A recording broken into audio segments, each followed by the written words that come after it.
Two teams looking to take the SVC title from one another. The Zane Trace Pioneers and Paint Valley Bearcats are poised and ready for battle, with this game having conference title and playoff implications for both teams. Paint Valley knew that to keep up with this undefeated Zane Trace squad, they would need to put up points, and they started hot. Pushing their way down the field, Braylon Robertson punches his way into the end zone, but the two-point conversion has failed, 6-0 Bearcats. A couple drives later, and the Pioneers get their points. Daniel Barnhart takes it to the crib for a long score to give themselves the lead 7-6.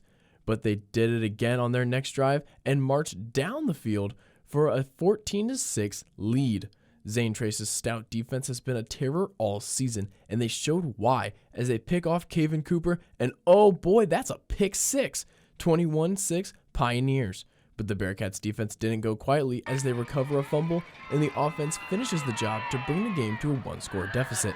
The Pioneers had one more trick up their sleeve as they changed it up for a passing touchdown to Kyle Stonerock to extend the lead 28-13 into halftime. The second half opened up with Zane Trace getting the ball and running a ton of clock.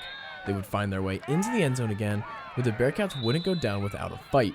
They moved themselves down the field and capped it off with another Braylon Robertson TD to make it a 35-20 game. The fight would continue as Paint Valley would put up one more score, but the comeback would fall short and end with a win for Zane Trace, 35-27. Well, with a win here for Zane Trace over Paint Valley, the Bearcats are officially eliminated from title contention. Meanwhile, Zane Trace with a win over Adina next week can clinch outright. They clinched a share tonight, but they also clinched something even better. They have a top 4 seed in Region 20, which means they get 2 home games in the playoffs. As mentioned, Zane Trace will play at Adina and look to outright clinch the conference crown. Meanwhile, Paint Valley will look to regroup before the playoffs on the road against Southeastern. For Gridiron Glory, I'm Shane Scalfaro.